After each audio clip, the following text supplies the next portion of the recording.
name is Sister Anne. The thought of being religious I mused over long before I entered a convent. I probably was influenced somewhat by my mother, who had spent some time in a boarding school conducted by sisters in Villa Maria, Pennsylvania. Although our relationship was a close one, she never talked me into anything. Rather, she followed my lead when I went to rosary devotions at night. My mother wanted to enter a convent, but was prevented from doing so because she was the sole support of her father and stepmother. Her two sisters had married fairly young. My mother married when she was in her 30s. My mother passed away when I was 27, and my father when I was 35.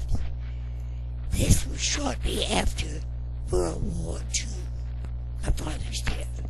At 37, when I was working for the government, having accumulated much vacation leave, I went on a 4-month tour of Europe and was present at the opening of the Holy Door at St. Peter's in December 1949.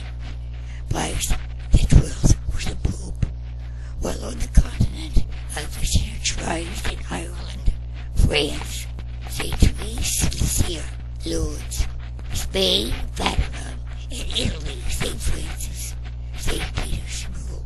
During my life in San Francisco, I went often to Holy Mass during the week, participated in devotional services, joined in nightly recitation of the Rosary when we were sent at the Village Church, where I was baptized, received the sacraments of penance and the Eucharist, and lived for 35 years at Most Holy Redeemer Church in San Francisco, where I was baptized, received Holy Communion, and made my confirmation.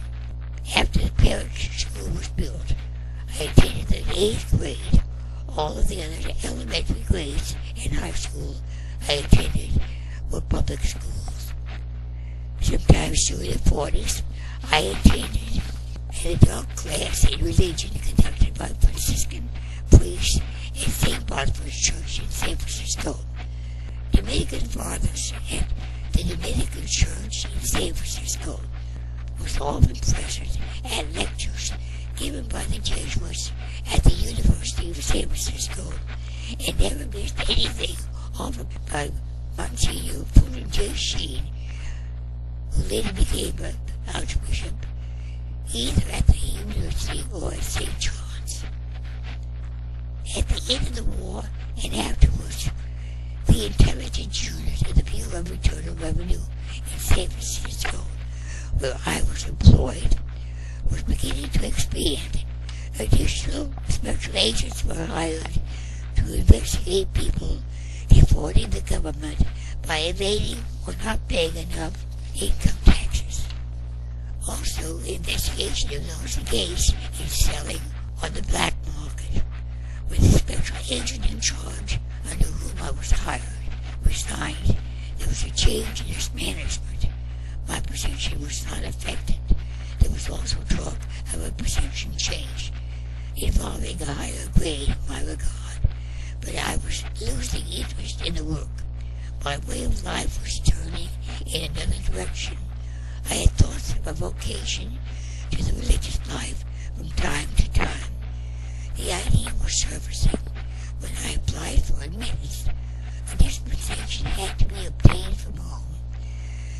Breaking the news to my family members was difficult. No one suspected I had a vocation. I resigned my position with the government in August 1965. I became a member of the community of the School Sisters of St. Francis in Panhandle, Texas. In August 1981, I transferred to St. Scholastica Monastery in Fort Smith, Arkansas. I made profession in this monastery in January 1984.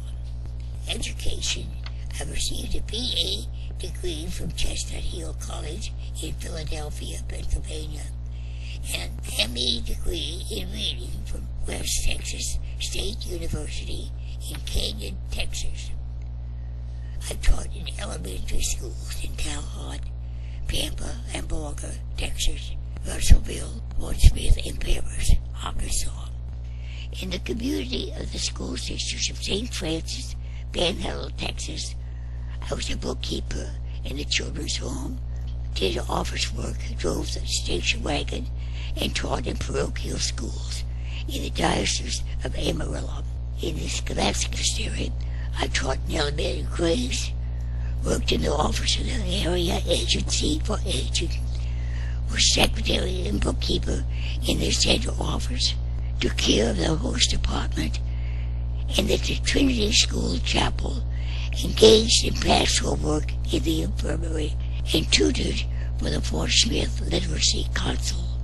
Between 1986 and 1994, the monastery and area agency for the aging contributed toward my activity as a racewalker for the Senior Olympics in city, state, and national competitions.